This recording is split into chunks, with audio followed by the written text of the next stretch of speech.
সমস্ত আজকে কিন্তু এখন নির্যাতনের শিকার খালি আগে যে বললাম শুধু সম্পাদকই নয়, তাদের পরিবার পরিজনের কথা আমাকে ভাবতে হয়।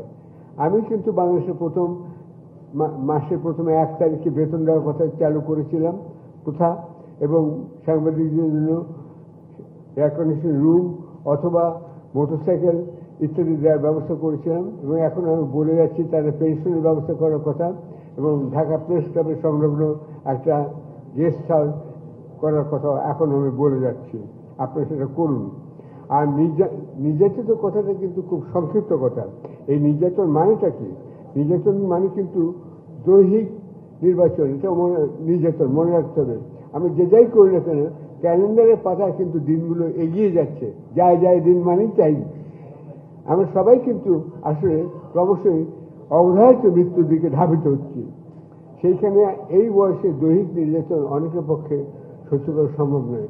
এই দেহবল যদি না থাকে তাহলে মনোবল থাকে না, তাহলে তখন মানসিক নির্যাতন হয়। আর মানসিক নির্যাতন এবং দেহবল না থাকলে তারপর আসে আর্থিক নির্যাতন। এই আর্থিক নির্যাতন অনেক রকমের হতে পারে, কিন্তু যেটা আপনারা তো অনেকে জানেন না। আমার উপর 2 কোটি টাকা ট্যাক্স ধার্য করা হয়েছিল। মাহমুদুর রহমান সাহেব জেলে ছিলেন, আমি ওনার পাশে রুমে থাকার আমার সৌভাগ্য হয়েছিল। তিনি আমাকে বললেন যে আমাকে ওরা এটা করতে পারবে না, কারণ আমার কিছুই নেই। তিনি আগেই ব্যবস্থা নিয়েছিলেন, তার ব্যাংক অ্যাকাউন্ট থেকে শুরু করে সব কিছুই করতে পারে, কিন্তু আমার 2-3 লাখ টাকা ব্যাংক অ্যাকাউন্ট ছিল, সেটাও ফ্রোজেন হয়ে গেল। এবং আমার উপর ট্যাক্স ধার্য করো 2 কোটি টাকা। সেই টাকা কি আমি শোধ দিতে পারবো? অ্যাপিলও করতে পারবো না, বেরিয়েই টাকা দিতে হবে। অর্থাৎ আমি যে বাসস্থান, যেটা আমার বাবা তৈরি করে দিয়েছেন, সেখান থেকে আমাকে উচ্ছেদ করার একটা প্রচেষ্টা ছিল আওয়ামী লীগ সরকারের, সেটা পারেনি। তার কারণ হচ্ছে আমার স্ত্রী একজন তালের রহমান, তিনিও একজন জন্মগত সূত্রে ফাইটার। তিনি ভাষা আন্দোলনে জেল খেটেছিলেন, যদিও 21 পদক এখনো পাননি। আচ্ছা, তিনি আমার জন্য অনেক চেষ্টা করেছেন, এবং ওই ভবনে, আমাদের ভবনেই কিন্তু আমেরিকা,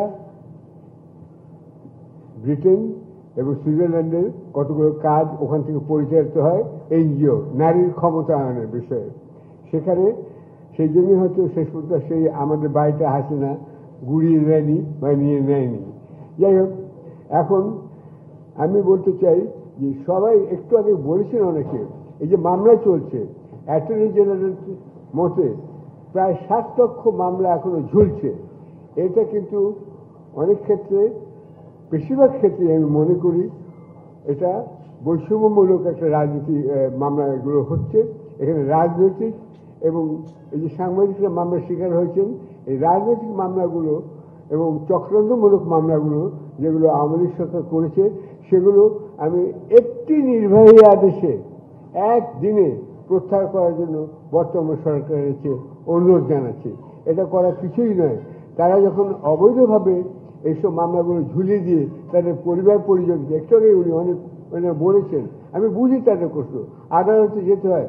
আপনারা তো ঢাকায় থাকেন, তার ধরুন ঝিনাইদহ হতে কেউ আসলো, বা ঝিকরগাছা বা বরিশাল থেকে কেউ আসলো, তারা ঢাকায় থাকবে কোথায়, কোন বাড়িতে থাকবে, কোথায় তাদের সদরঘাটে জজ কোর্ট কোথায়, সেটাও জানা তার পক্ষে অসম্ভব, এই যে মহিলাদের পক্ষে এবং তাদের আত্মীয় স্বজনের পক্ষে। ঢাকা তাদের কাছে একটা বিশাল একটা যানজটের শহর এবং এত লোকের শহর। তো এই যে যেতে হবে, মামলা যে উপস্থিত হবে, উকিলকে দিনের পর দিন পয়সা দিয়ে যেতে হবে, এটা আপনার দয়া করে এই বর্তমান সরকারকে আমি অনুরোধ করছি, রাজনৈতিক মামলাগুলো এক কলমের খোঁচায় আপনারা প্রত্যাহার করুন। আমি বারবার অনুরোধ, আমি নিজেও কিন্তু এখনো আসামি, দণ্ডিত আসামি, আমি নিজেও। আমার 7 বছর সশ্রম কারাদণ্ড। এখানে মাইক্রোফোনের সামনে না এসে আমার জেলখানে ইট ভাঙার কথা ছিল, তা না করে আমি এখানে আছি। এবং আমার স্ত্রী এখন 2টি ক্যান্সার রোগে আক্রান্ত হয়ে চিকিৎসাধীন আছে লন্ডনে। তার কাছে যা আমার 60 বছর বিবাহিত, 60 বছর তো মানুষ বাঁচেই না, এত বছর আমরা একসঙ্গে ছিলাম এবং এখন আমি থাকতে চাই। আমি এসব মামলা ফেলে টেলে আমি লন্ডনে ইচ্ছে করলে পালিয়েও যেতে পারি, যে আমি যাইনি।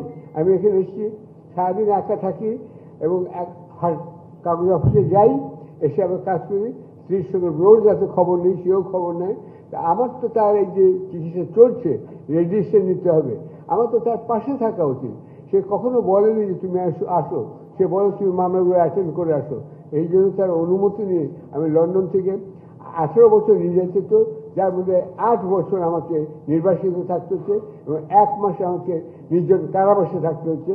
মাহমুদুর রহমান সাহেবের কল্যাণে আমি নির্জন কারাবাস থেকে মুক্তি পেয়েছি বলে আমি মনে করি। আমি তার কাছে অনেক কারণেই কৃতজ্ঞ। তার প্রভাব এবং প্রতিপত্তি অনেক আমি মনে করি, এবং যদিও মতাদর্শে আমাদের মধ্যে অনেক মত পার্থক্য আছে, তার সত্ত্বেও তিনি একজন মানবিক লোক এবং মানুষের দুঃখ দুর্দশা তিনি বোঝেন। আমার দেশে সেটাই প্রতিফলিত হচ্ছে বলে আজকে আমাদের অতি দ্রুত সময়ের সামনে চলে আসতে পেরেছে। যাই হোক, এই সব শেষে আমি অনুরোধ করছি নির্বাচনী নির্ভয়া দেশে ওইটা আপনারা মামলাগুলো প্রত্যাহার করেন। আর একটি কথা না বলি নয় যে এইসব পত্রিকাগুলো এদের সঙ্গে জড়িত আছে। আমি নিজে হিসাব করেছিলাম, আমাদের যখন বন্ধ করে দেওয়া হয়, মাহমুদুর রহমানকে রক্তাক্ত করা হয়, তারপরে জেলে নেওয়া হয়, তারপরে বন্ধ করা হয় পত্রিকা যুদ্ধ করে। তিনি সত্যি একজন যুদ্ধমান ব্যক্তি, সেখানে তিনি যুদ্ধ করে তিনি জেলে গিয়েছিলেন।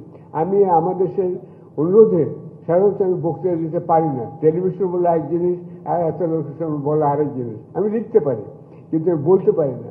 তবু আমি গিয়েছিলাম। আমি আসার আগে মাহমুদুর রহমানের অফিসে খোঁজ নিয়ে জেনেছিলাম আজকে যদি পত্রিকা, তখন আর কি, যে চালু করতে কত টাকা লাগবে। 200 কোটি টাকা আমাকে বলছিল, কারণ একটা পত্রিকার পেছনে ঢাকাতে অন্ততপক্ষে 3 থেকে 400 লোককে কাজ করতে হয় যদি ভালো মানের পত্রিকা করতে হয়, ওয়ান পত্রিকা নয়। আর মফস্বলে থাকে আরও 300-400 সংবাদদাতা। তা ধরুন একটা পত্রিকায় মিনিমাম 500 থেকে 800 লোক নির্ভরশীল হয়। সম্পাদকের করে বাদ দেন, আমি আপনাদের কথা বলছি যারা আপনার কল্যাণ ট্রাস্ট করেছেন। এই যে তাদের যে দুর্দশা, এটা দূর হতে পারে দুভাবে। একটা হচ্ছে কমার্শিয়াল বিজ্ঞাপন পেলে সেটা এখন দেশের অর্থনৈতিক অবস্থা সারা বিশ্ব জুড়ে খারাপ, এখানেও অবস্থা খারাপ। আওয়ামী লীগ আপনারা জানেন 76টা ব্যাংক করে গেছে, যখন বিএনপি আমাদের 16টা ব্যাংকও ছিল না।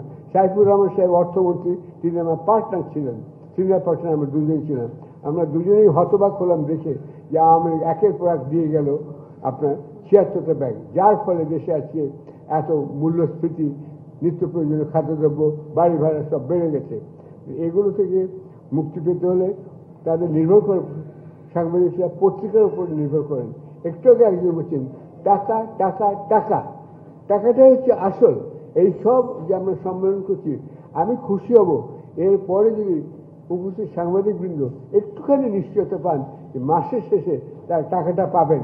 টাকাটা পেলে তার স্কুলের ছেলেমেয়েদের খরচ হবে, তাদের সাংসারিক খরচ কীভাবে চলবে এবং তারা কিভাবে তারা সাংসারিক দৈনন্দিন ব্যয় নির্বাহ করবেন, এইটা তাদের জানতে হবে। সুতরাং টাকা টাকা টাকা। আমি ধন্যবাদ জানাতে চাই, বিশেষ ধন্যবাদ জানাতে চাই যিনি এই কথাগুলো বলেছেন। এইটাই হলো আসল কথা। আলটিমেটলি সাংবাদিকতা মানে তিনি যাচ্ছেন, হ্যাঁ তিনি লিখতে ভালোবাসেন, সংবাদ করতে ভালোবাসেন, কিন্তু তার তো প্রয়োজন পরিবারের জন্য টাকা। এই টাকার জন্য কমার্শিয়াল বিজ্ঞাপনের পথ এখন প্রায় রুদ্ধ হয়ে যাচ্ছে, আরও রুদ্ধ হবে। নির্ভর করতে হবে তাহলে ডিএফপির উপরে। এই ডিএফপি মিডিয়া লিস্টকে আমি বলছি সক্রিয় করুন, চালু করুন। যেসব সৎ ব্যক্তির অধীনে যেসব পত্রিকা চালিত হচ্ছে, যেগুলো সত্যি পত্রিকা, ওয়ান পত্রিকা নয়, সেই সব পত্রিকাগুলোকে, এবং যারা জুলাই আগস্ট বিপ্লবের সময় ভালো ভূমিকা পালন করেছেন তাদেরকে আপনারা সাহায্য করুন, আর্থিকভাবে বিজ্ঞাপন দিয়ে সাহায্য করুন। কারণ একটা বিজ্ঞাপন পেয়ে সেটা আবার টাকা পেতে ঘরে আনতে পয়সা লাগে। একই কথা কমার্শিয়াল বিজ্ঞাপনের প্রযোজ্য, যে আপনারা দেখবেন যে বিজ্ঞাপন বেরোচ্ছে। আমার প্রশ্ন হল, বিজ্ঞাপন তো বেরোলো পত্রিকায়, টাকাটা কি কখন আসবে? 6 মাস লেগেছে টাকা পেতে। সুতরাং আর আজকে পত্রিকা পাঠকের সংখ্যা কমে গেছে, এটা আপনারা বুঝতে পারে। সারা বিশ্বজুড়ে পত্রিকার পাঠকের সংখ্যা কমে যাচ্ছে।